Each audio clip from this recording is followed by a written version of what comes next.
hello everybody. So we're gonna go ahead and start. So thank you everyone to be here at Women in Leadership. I just want to introduce Kara and Christine.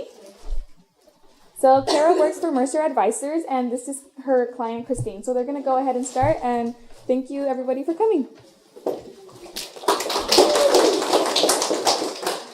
Thank you very much for coming in the rain. Yes, thanks for having us. I don't know if I would be that motivated to see us talk in the rain, but we appreciate that you guys came. And thank you for inviting me back. I had the pleasure of speaking to you guys before the holidays.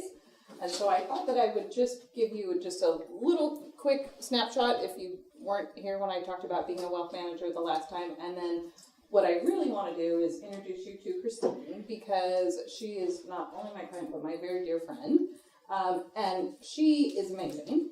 She's had so many different careers and so many professional successes, and so I thought that that would be interesting for you to hear her journey and how she's made that transition to all of these different interesting things that she's done in her life. So, very briefly, I am a wealth manager at Mercer Advisors, which is a registered investment advisor here in Newport Beach, but it's actually part of a national company that has more than 30 offices across the United States.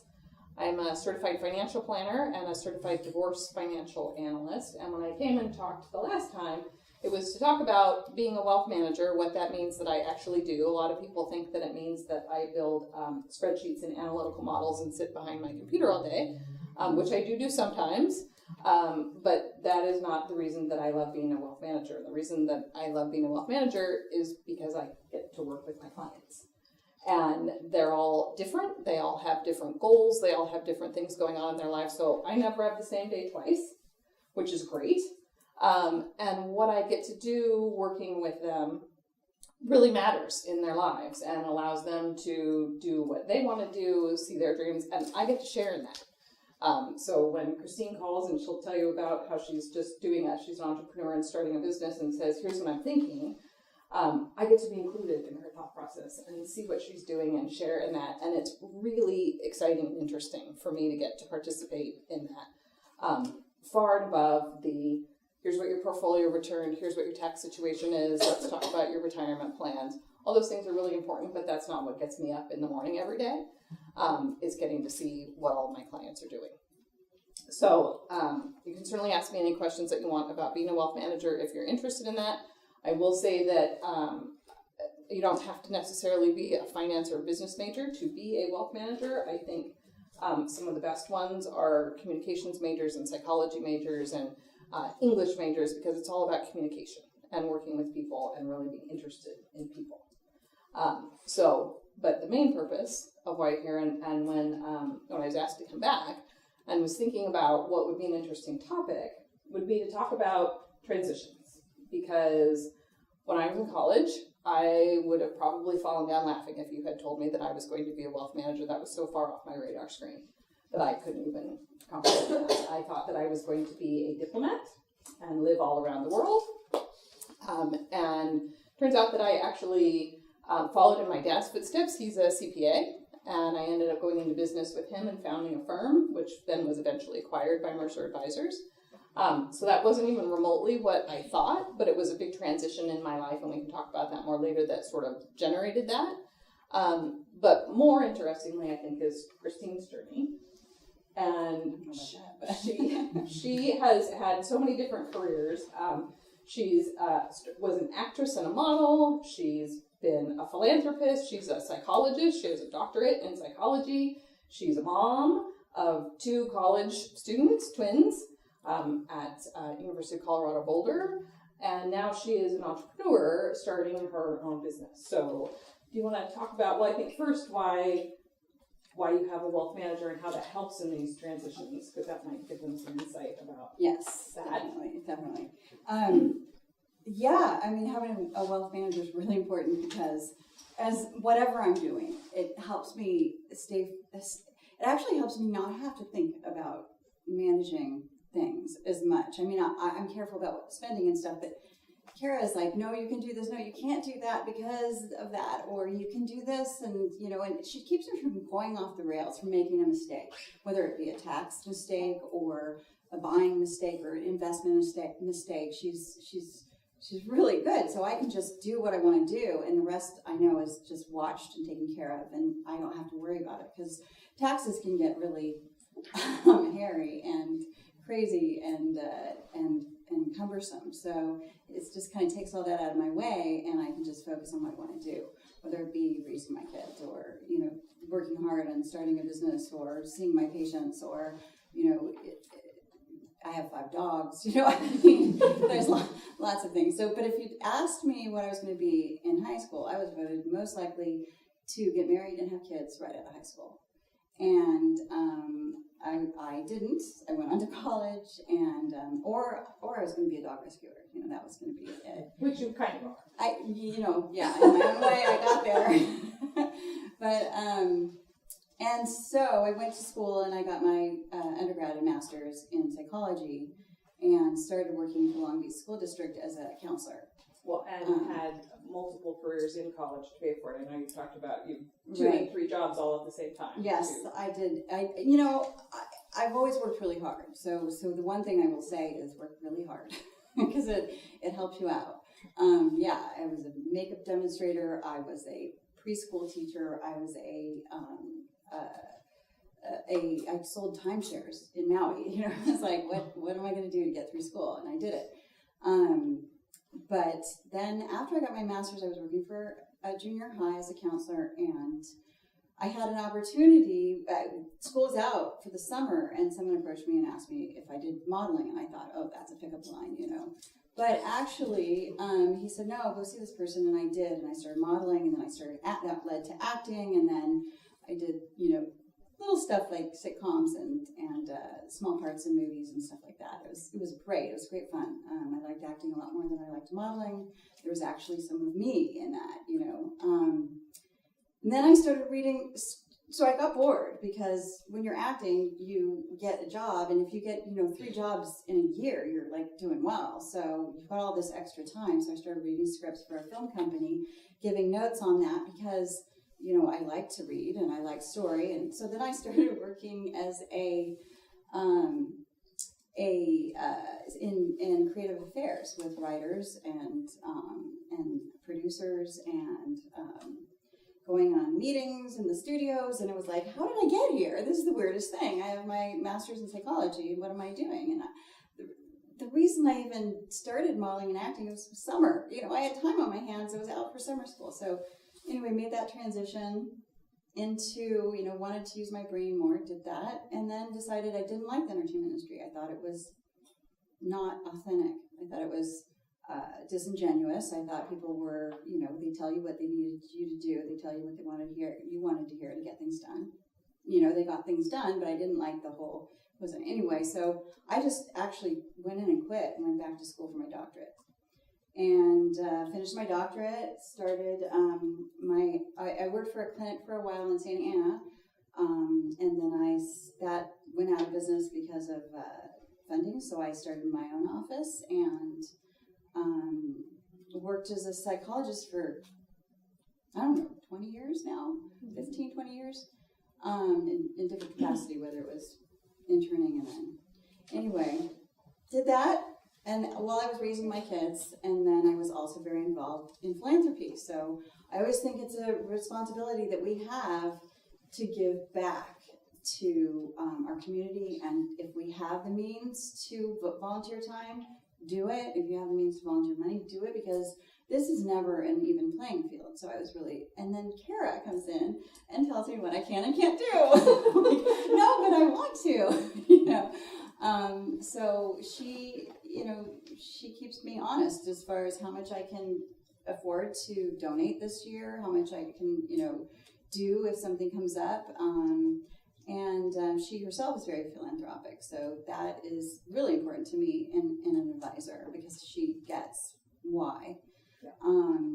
And I think that is a really important part of finding an advisor or being an advisor, is knowing your client and really caring, about like what they're doing and what they're, so now I was hit with all these autoimmune things. My son was diabetic, type 1 diabetic at age 16. My daughter was celiac, And, I have 4 autoimmune, so we had to start eating differently. So we had to look at inflammation and all that. So we did that. We started eating differently, and I started trying to make things that they couldn't have, like a chocolate chip cookie and brownies, and so I got very into the clean baking. No trans fats, no wheat, no gluten, no grains, no bad oils, no lactose, no GMOs. So cleaned it all up and produced a really good chocolate chip cookie and brownie and tea cookie, and it just kept going. Now it's granolas, and people kept saying, these are really good, you can't tell, so you should go to market with these, you should do that. And I'm like, okay. So I thought that would be fun, we bake, I like the creativity of it. I've been in my head, I'm very analytical, so I'm thinking this would be fun, have a little creativity and have a little balance. Okay, Christina's so downplaying this. She is amazing at this. She would bring by in my office. So as we talked about, wealth management is mostly men. So there are 3 women in my office, and all the rest of the 14 of them are guys. And Christine would come in and bring samples of these things that she was working on, and she would leave with little Tupperware containers of different things, and then it was like, whoosh, all of the guys came in and they're like, these are actually good for me. I can't believe this. But she actually knows all of the science factor. You've done more research than do all of them. So not only are they amazingly delicious, but they're thoroughly researched. You've done all of the important things you need to do so that people who have chronic health issues can actually have a freaking chocolate chip cookie. Yeah, it was my way, and anything I did had to be meaningful to me. That's just one thing I knew. It had to make me feel like I was making the world better in some way. And so in this, I thought, because there were other things I thought, do this or maybe that. And I was like, no, it's not worth that because I'm doing this. And until this came along, I thought, oh my gosh, people will stay on their diets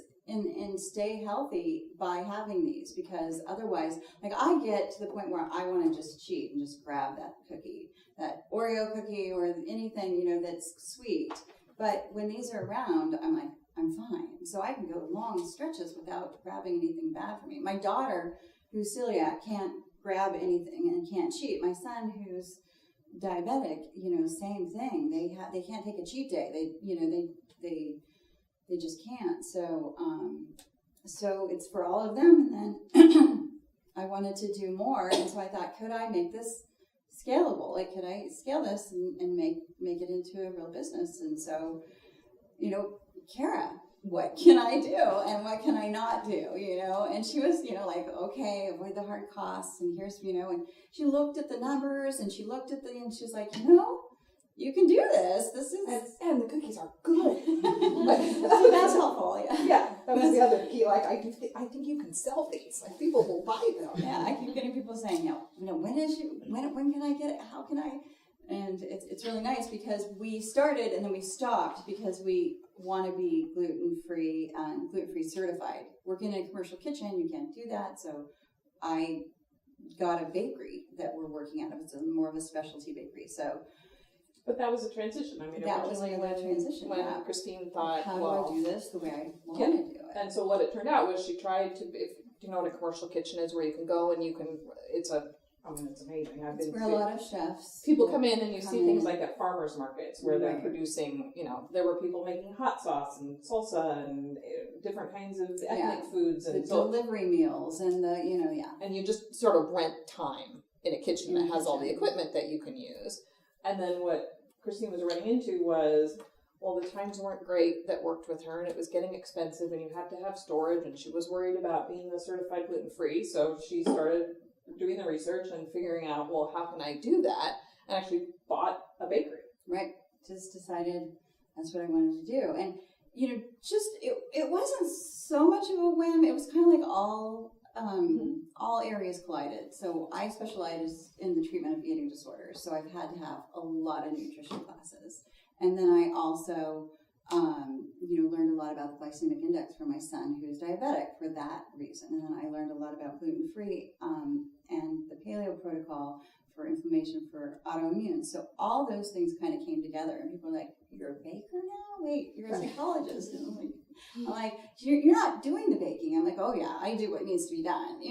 We just, roll up your sleeves. And if I were to give any advice I give my kids all constantly is just don't be afraid of working hard, because that's the thing that gets in people's ways with the shortcuts and thinking, oh, I just don't want to, it's too much work, Or if something's hard and it's wrong and it's not changing and it's not going to change, then go the other direction, because I think life leads you. Like I wouldn't predict that I would be doing that right now, starting a company in baking and doing all that. It makes my head spin if I had predicted it.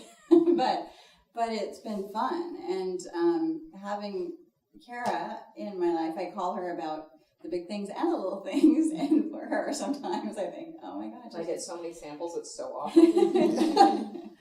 So it's fun, and I see you all here, and I think what a great group.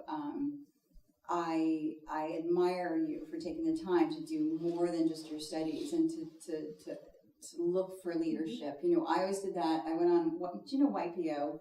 There's a Young Presidents Organization. When I was younger, like 16, 17, went on a YPO vacation, which they have speakers and everything, and all the adults go to these speakers that talked about leadership and, and Bart Connors he was a gymnast who got the perfect 10. I don't think there's been one that's had a perfect 10 since then. But he was speaking on how he got the perfect 10, and he said, he was always in the gym 15 minutes before and, out of the gym 15 minutes after everyone else. So he had that extra 15 minutes on each end that added up to be more than the next person that was competing. And so, I sat in, I took notes, and I listened, and I was like, well, all the other kids my age were out at the beach and rock climbing and, doing horseback riding, and I'm in there just listening, and it pays off because, when it comes down to it, you know what you're doing, and you are not afraid of making decisions because you've gotten advice, so my hat's off for you guys for being here tonight.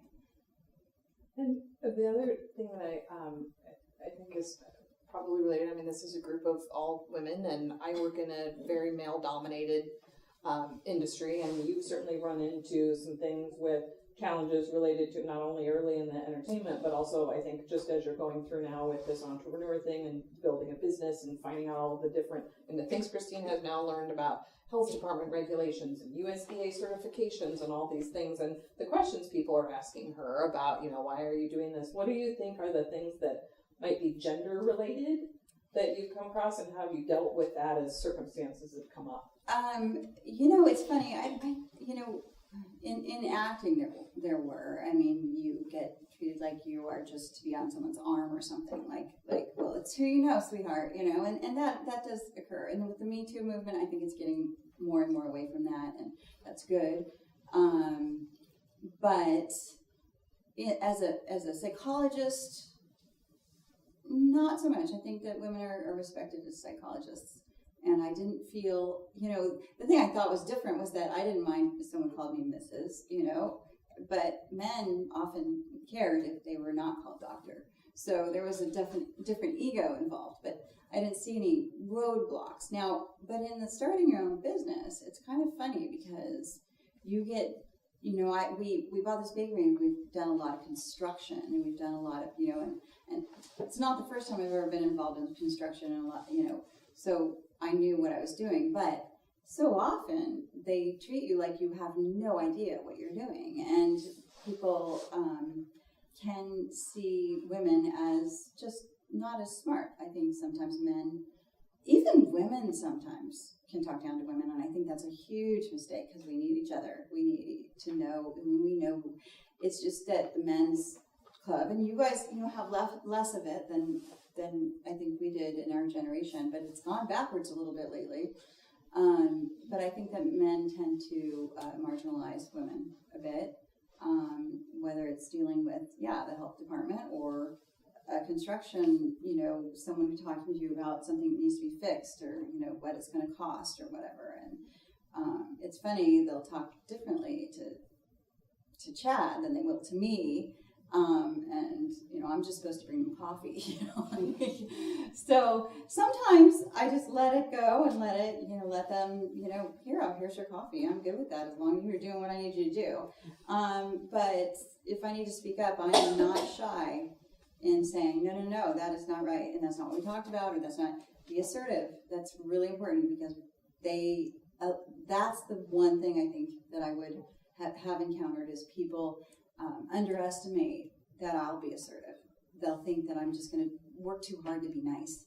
And I don't do anything with disrespect, but I do speak up. And as a psychologist, it's one of the things that I've worked with the most, I think, with women is having a voice, because people can get very depressed when they hold their voice and, let somebody dictate, something that's not right. I remember when I decided I wasn't going to, I remember someone cutting in line, you guys don't know payphones, but, cutting in line at the payphone and just acting like, what are you going to do about it? I'm like, oh no, and realizing that if I didn't speak up, then I wasn't so much mad at the person who did it, I was mad at myself. So I wasn't going to be mad at myself through my whole lifetime. So I speak up and I speak my mind, and I'm respectful and kind, but I will say what needs to be said. I think that's really important as women to be able to do. Find your voice. So as I was thinking about talking to all of you tonight and talking about the things that I think are interesting about transitions, the only thing that, there's that saying that the only thing that you can count on is that it's going to change. And if you think that now what you're doing, you have a plan and this is how your life's going to unfold, there undoubtedly will be some changes. And I think, and this I think has a lot to do with what you were talking about in psychology and your preparation and all those things, is how you deal with what those changes are and what your reaction to it, the resilience that you have. Certainly all the things that you've come up against when you're starting this business, where things have sort of, thought you had this plan and then realized you had to course correct because you've had we didn't realize we had to do this way, all those things, how you've adjusted that. It wasn't like, wow, this is more complicated than I thought and you just gave up. It's how you deal with those things. And those are the things that I think at your age to start already trying to build a sense of resiliency for yourselves. It's not always going to be professional that you have challenges or you have to deal with. There are certainly things that are going to happen in everybody's personal life that we all deal with. I will certainly tell you that my life is dramatically different than I thought that it was going to be when I was your age. Not only did I think it was laughable that I would be a wealth manager or do something following in my dad's footsteps, but the reason I didn't become a diplomat was because I met a man, was friends with him, fell madly in love with him, and he wanted to be a federal law enforcement agent, which means you have to stay in the United States. So I decided that was, we were dated for a long time, we got married, and so that's what kind of changed my career into something that I ended up really, really loving, and was happy to make that adjustment. But then we'd been married a little over a year, and he was diagnosed with brain cancer, and 2 years after that he passed away. So I was 34 and a widow. So that was not anything that I had even remotely expected was going to be part of my life plan. And I could have just fallen apart and thought, this is not what I was going to have. But instead, I obviously was very sad for quite a while. But now I realize, looking back on my life, there's so many things that I do differently. And then I can appreciate things with working with my clients. And I was talking about getting to share in the things that are their joys or share in the struggles. That added so much depth to my life, and the gratitude that I have for going through that experience that I had personally now lets me be open to having those experiences with other people, because I realized, I think a lot more than I did before, how important that is. And I know that you've had a lot of things that certainly if I think about how you've had all these autoimmune things, your kids have diabetes, so you could have thought, this is terrible, what's happened to our family, and instead what you've done is thought, I'm going to find a way to help other people, do something positive, and really make this a wonderful passion. This turned into, if you didn't have all those things happen in your family, you probably would have never even started this business. Right. And it's a great thing. Right. What is that saying that you don't grow unless you get outside your comfort level? Mhm. I think that life throws you these curveballs, and you can either sit and wallow in it, or you can say, okay, how do I make it better? And I know, working with in psychology, that when people get hit with a change of direction or something unexpected and it brings them down and they're dealing with depression, it's a struggle to get out. It's a climb out. But one of the things you have to do is be proactive in that struggle, in that fight to make things better. And it's like my best friend in college, we both had 5-year-olds together, so she died of cancer as well. And I remember when she was given the call where the cancer had come back, I could have sat and cried all day. And instead I was like, okay, I have to make organic chicken soup, I had to do something, and so that's always been in my nature to do something when life throws you lemons. You make lemonade, that's a good saying, because life is always going to throw you lemons. It's not going to be easy. And I would like to say, hey, some people are luckier than others, and maybe they are, but I think everyone gets a little bit of challenge. And if you use that as a springboard, after you grieve, of course, then it can propel you in directions that can help you also heal. So that's really important to keep in mind, and not to lock yourself into a mindset that this is the only thing I can do because I worked so hard for it. People are like, but you got your doctorate, why aren't you going to be? And I'm like, I still see my patients. I still, I'm not doing it full time, but my grandpa gave me the mindset when I was in college, and I was trying to pick major, and I said, I wanted to be an actress, and he said, yeah, no, you're not going to be an actress. That's not going to lead you anywhere. Besides, nobody respects actresses because nobody actually knows who they are. So I was like, oh, that's actually okay. He said, pick something else. So I was like, but I don't know what I want to do the rest of my life. And he said, I had $5 in my, 2 $5 bills in my pocket when I married your grandma, and I've changed careers, numerous times. He started selling cars, and then he went into selling insurance, and then he founded a computer company. He was like the Bill Gates of his time. He landed on this opportunity, and he started CompuServe, which turned out to be like one of the first computer companies of all time.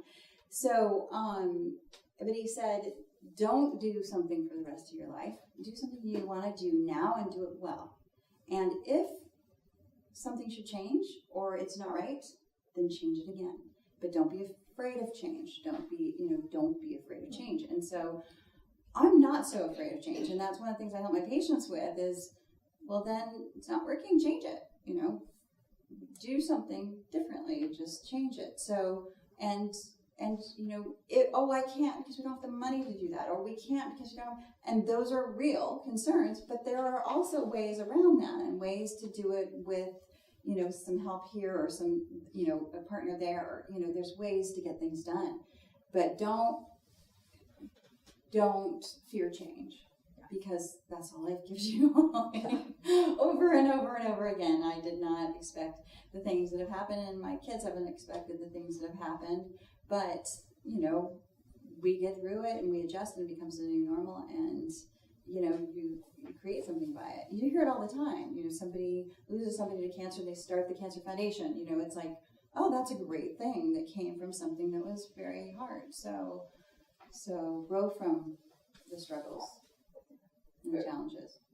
And now I think for me, what I've learned from going through all of those kinds of challenges are, now it makes me really think, and this is something that I think is a good thing to think about now, is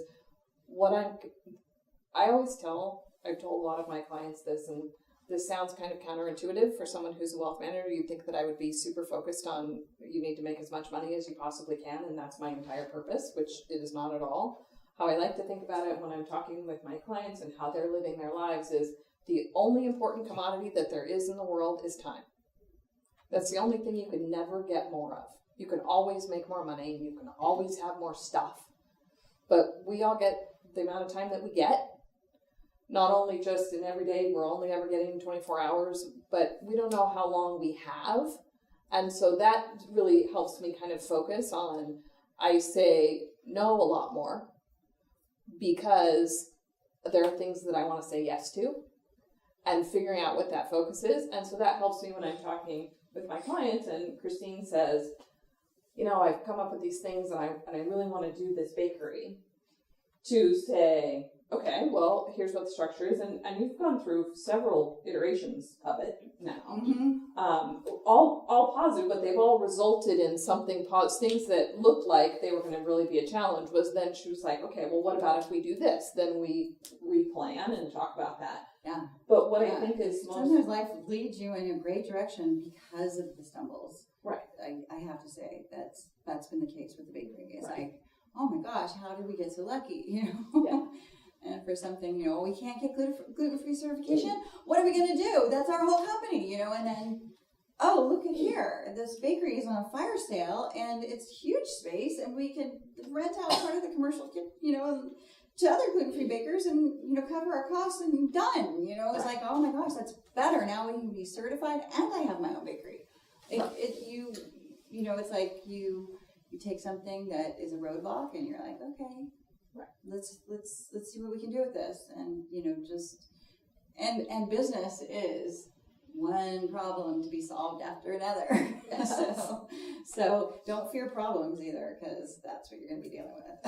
Yeah, and I think the other thing that is really important about how you've operated is you've always had the idea of, okay, here's what I know that I want to do, and I have a vision and how I'm going to accomplish it, but these are the things that I know I'm not an expert at. So, when Christine will call me and say, I'm thinking about having employees and how to do this, or like I thought when you were planning out the bakery and you called the space planning and the kitchen design people and all those things because that wasn't your expertise. But you were like, you could bring them in and describe the vision, which I think is so much harder to be able to come up with. And figure out where you're like, okay, the figuring out the kitchen design is not the highest and best use of my time. I can get someone to do that for me. Where to spend the money, where not to spend the money. Right. Where to get, and don't be afraid of asking for advice, because, oh my gosh, that is the number one. Like, I read an article on women being successful in their 40s and starting their own businesses. And one of the reasons is because they're not afraid of asking for advice, and they have a lot of pools to jump into and draw from. And it's been the case. And so, one of the things that, I'm like, well, I don't even know where to start. We have to, expand this kitchen because we can't get the oven out. It's too old to keep. We have to, but we can't get a new oven in, and there's the door's too small, but we need to, and the space is small. But what if we remove this wall, and then it became this construction thing. So I'm like, I don't know where to start. I've done, I've worked with other companies and doing house remodeling, but, what about, as a commercial kitchen, what do I need to the health department? And, a friend of mine has a friend that works for it. I'm like, okay, can I call him and ask him for somebody, maybe he has a name of somebody who could just give me some advice. I call him. He's like, oh, I'll come out and take a look at it. And he's vice president of Trimark, who builds restaurants all over the country. And he comes out and he does the blueprints over the weekend. And I'm just like, oh, thank you, my God, and it's just a nice person. Didn't charge us a penny. Didn't it would have cost so much. And I was like, no, I don't want you to help us. You're too big. But he did it just as a favor. And I didn't even know this person. So ask advice. And that's another thing. When you want money, ask for advice. When you want advice, ask for money. That's a good one. Anyway, people are generous with advice. And they can solve problems for you sometimes. And it can be really helpful. Yeah. So use your resources, use your people, ask. Or sometimes probably give you more problems. I know sometimes Christine will call me, ask me this. Well, then we need to do this, and then she's like, oh my God, why did I call you? Now I have 4 more things on my list I have to deal with. So true. But that's the thing, though, that's so exciting and invigorating about starting a business, and also tedious and hard, which is you keep getting these lists of things that you have to do. And I'm huge on list making because I love crossing them off. But it's task-oriented stuff. But you climb the ladder, you finally get to the top, so it's good.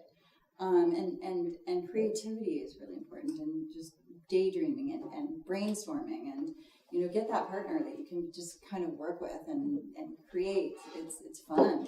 It's really fun. So anyway, and when I say, use your resources, call me. Now I'm your resource. If you have a question, you need a mentor. You wanna, this is how you get them. You're here tonight. You've got more resources. And so just, you guys obviously know that because you're sitting in this room, you're building your network and all those things, but you don't ever know who you might have a question that you can bounce off me or you can bounce off Christine, and maybe we know somebody who can answer that for you if we can't. And so don't underestimate the power of just pinging someone with a question or asking that, because it can take you all kinds of different ways that can be incredibly valuable for you.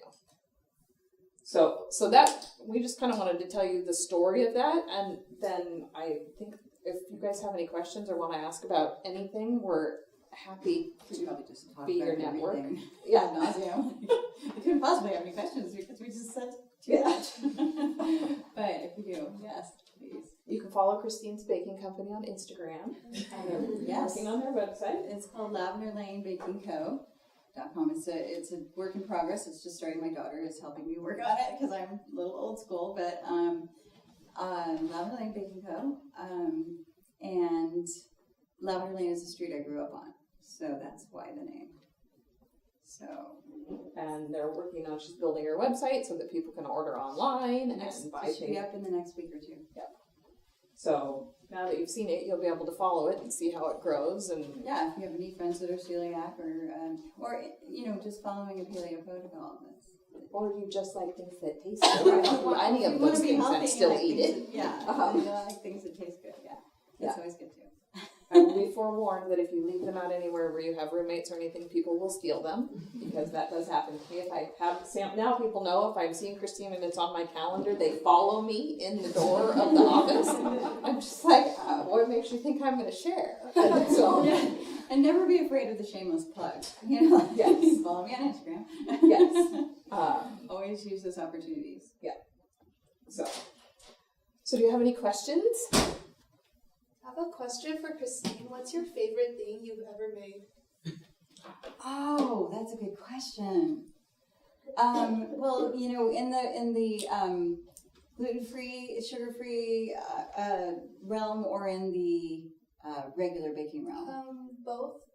It's funny because I used to bake over the summer. I would pick something like pies, and then I would do, try to find the perfect pie dough. Like, is it butter or is it Crisco? So I loved pies and everything. I loved pies. But I did this deconstructed lemon meringue pie once that I really liked. That was just kind of, in a cup. And I thought that was probably the most creative I got. But I really like, I think that my favorite product, it might be the chocolate cookies because they're vegan also, but it's probably the granola.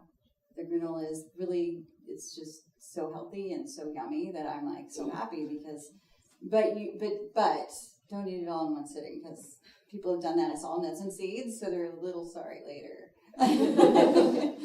But I will say that the granola is my favorite. That is the one thing that when I have all of the samples, I will occasionally let people have the cookies or the brownies or the tea cookies, but the granola stays in my car.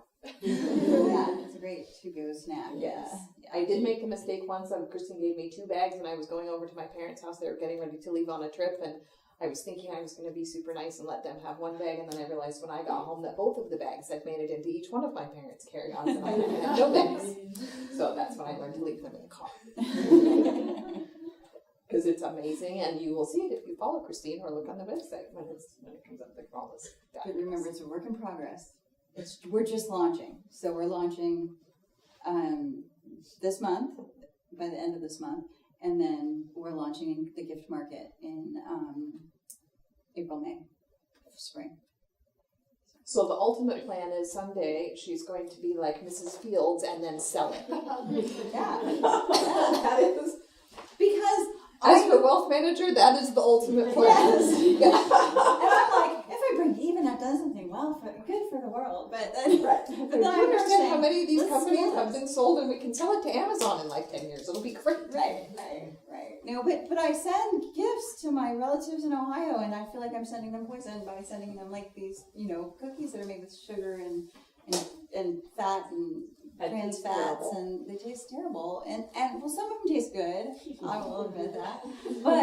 But they're poison pills. Like, so I'm like, here, have some poison. Merry Christmas. You know. So this way, I can actually now send healthy goodies. So. And I've given them to my friends, and their kids don't even know they're healthy. They fight over them, so that makes me happy. So the brownies are gone, and kids are fighting over them. Yay! Yeah. So I'd rather do that than an Oreo cookie and a lunch, you know, or something like that. Anyway. That is also the reason why sometimes in my office I see things going home in napkins. And I know that means somebody claimed them for their kids because they're like, I'm going to be the hero. I get to go home and say, you get chocolate chip cookies, and then they're not going to be running around afterwards like crazy maniacs. So, best of both worlds. Oh, yeah. Have you ever felt like overwhelmed trying to learn like a new field, like when you decided to open up a business, because that's not like your background? Yes, there's so much to learn. It's funny because you get older and you get a little bit more comfortable, and I don't want to say sedentary, but you get a little more comfortable. You know what you're doing. You kind of do the same thing every day, and you kind of, but it's different with patients. You know, they've got different issues and stuff you're dealing with, or things happen with your kids or whatever. But it does wake you up. And you do have to become a quick learner. You do start to absorb things, and I think, okay, we're going back into a sponge phase, you know, where you feel like your brain is expanding because there's so much information coming in, and it's new. It's like being in med school. You're like, oh wait, what's that called? A sheeter? A dough sheeter? What's a dough sheeter? You know, and it's like you start learning. Not even that. It's just like the health department requirements and the, you know. And you have to get online and get a food handler certificate, and there's all these different things, and then, you know, you're still learning about, there's, you know, like expanding your product line and what people want and what they don't want, and, you know, research, and you know, I am constantly taking a seminar here or there on food and medicine. I want to become a certified integrative medicine specialist. In food, in the food area, and so I can mix the disciplines because it's actually a psychological area, if you know, with my degree, and so I want to apply it to this because it helps people understand food. If you know, if they say, well, what's in this? If what's, you know, I'm like, well, the reason that we don't use rice flour is because there's arsenic in it, and it does raise glycemic index, so you store more food as fat, and it also raises inflammation levels. So I've become this plethora of information that I didn't even really know that I had. But you have this base because of eating disorders and diabetes, and then you add to it and you build on it, and you're like, this is actually fun.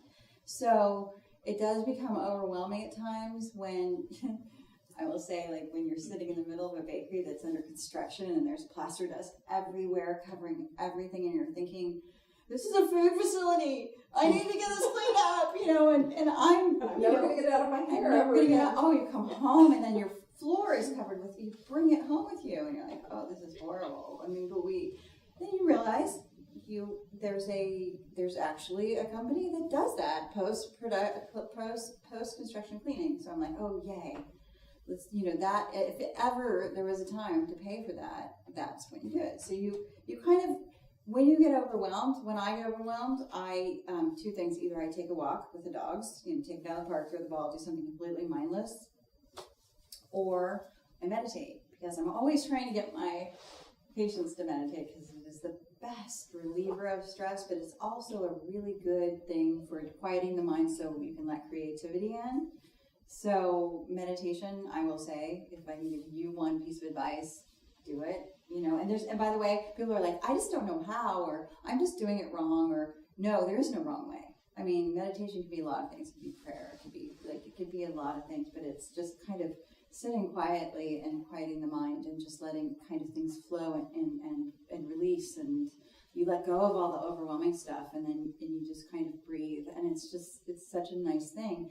When I get overwhelmed and I start to get wiggy about something that's drama, because there's a lot of drama sometimes with something that's happened within the family or within the business or whatever, I do it, and it's so good, because I'll be like, and I go, wait a minute, I gotta go take a couple minutes, and I'll go and I'll meditate and I'll come back and I'm set right for the rest of the day. It's so good. So it's just kind of knowing your feet are on the ground kind of a feeling. So don't hesitate to meditate when you feel overwhelmed. A lot of people are like, yeah, no, my patients come in every week. I'm like, did you try meditation? I was going to, but I didn't. It's like, okay, well, let's suggest it again, and let's see, so I just can't say enough good things about that. So that's a good question, though. Dude, I have a piece of art in my office that looks like someone's just drawn on a chalkboard. And it's just a little Venn diagram, and it kind of gets to the meat of what Christine's talking about. It's two interlapping circles, and one of them says things that you can control and things that matter. And the intersection is just shaded in, and it says where you should be spending your time. Yeah, Because that, if you think about that, that's exactly what she was talking about, the meditation and thinking about that. If you can't control it, you gotta let it go. what are you going to do about it? If it doesn't really matter because it's just drama or what else, that doesn't matter. But where those two things cross, to spend your time and be able to focus and have your creativity focus there and thinking about, what you're going to do and come up with a plan, especially when you're overwhelmed, I think. Especially when you're overwhelmed. And there are lots of times when you're overwhelmed because it is such a new thing. And I feel sometimes you feel like a fraud, like, oh my gosh, I'm in this commercial kitchen and they know what they're doing and I'm just a mom, getting the stuff out, and there is a lot of, someone said, oh, because she's so confident. And I'm thinking, me? I'm confident? And I think, oh, because I just do it.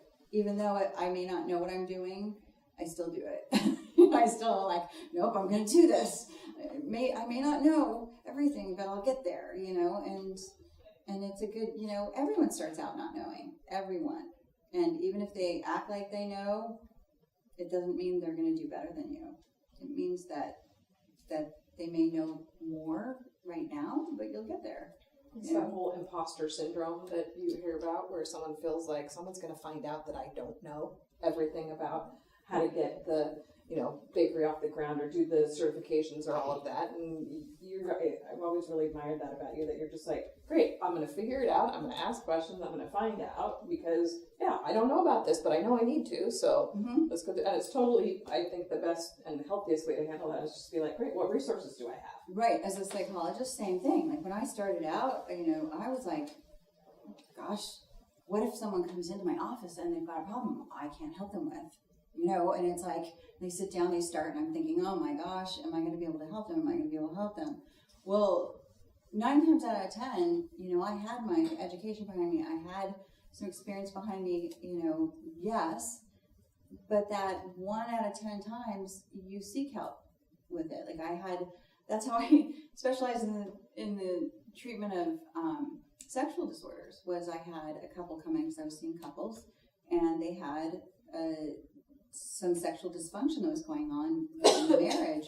And I said, I'm going to have to refer you to someone who specializes in the treatment. And they said, no, we are not going to anyone else. And we're not telling anybody else about this. And we're not, and I was like, okay, well then I need to get help with this. So, you reach for resources. I consulted with the specialists. I went back and got my certification in this area, and I helped them, and you get there. And there are going to be people who know more than you. Great, use them. Talk to them, ask them questions, use them. But remember, you're there because you're smart too. And sometimes people will act like they know, and they'll give you bad advice. So you really have to trust your gut too.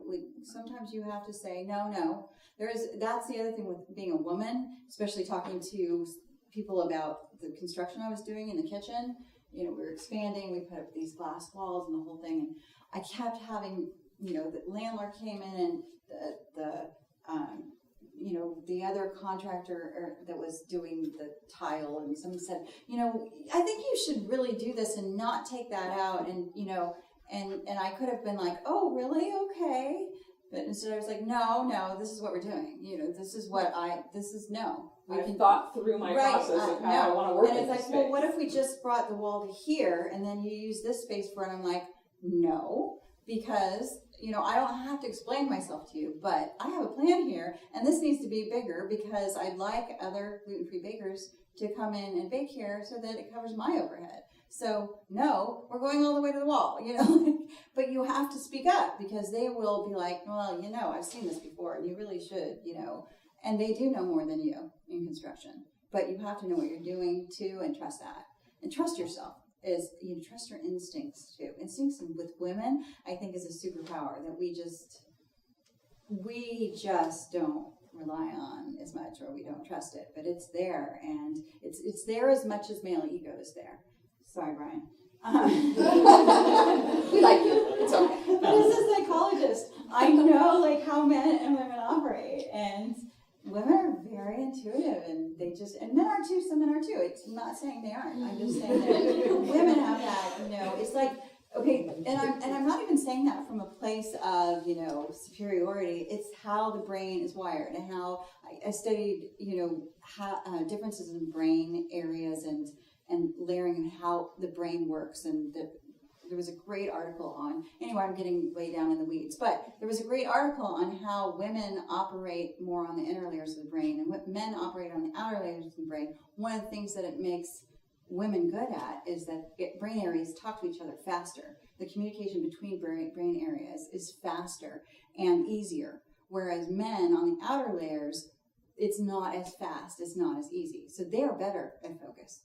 They are better to hone in and see one thing and focus. And, it was like, with the kids, it was like, I had a kid, I had the phone, I was frying up something for dinner, and, oh, she wants to talk to you, and Carrie would have a kid and he would be like, oh, okay, here.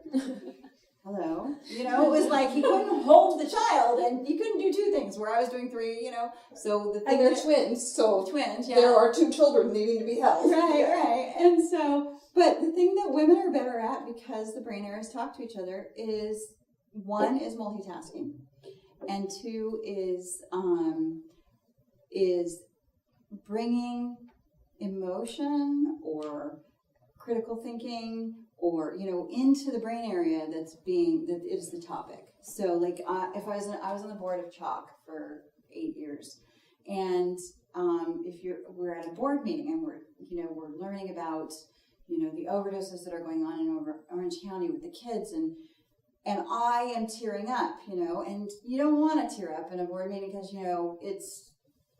there are men there and everybody's very professional, but you do. Because women feel that brain area, the emotional area that comes into the topic, which is sad. So we take that emotion and apply it to the problem at hand, and that can help. It can be helpful in solving problems. So know that to be a superpower. Maybe you're not as good at focus as men, but where is that really going to be a problem? I think we're very great creatures for the things that we are able to accomplish. So I know we're getting close up on time, and I want to respect your schedules. Were there any last questions, or you can certainly ask us for contact information and follow up. So we're happy to help in any way that we can, to be resources or things that you guys want to question, or if you need some granola or a really good healthy chocolate chip cookie at some point. The shameless plug. Yeah, it's worth it. Just keep them in your car or your backpack or your own room or whatever. It's an anti-aging thing too. So it's always good for then it's never sharing. That's the case. I didn't know that part. So thank you for having us, for coming tonight and letting us at least talk at you for a while. Hopefully you found something that was of interest, whether you apply it to your future career, your future personal life, or if there's anything we can do to help.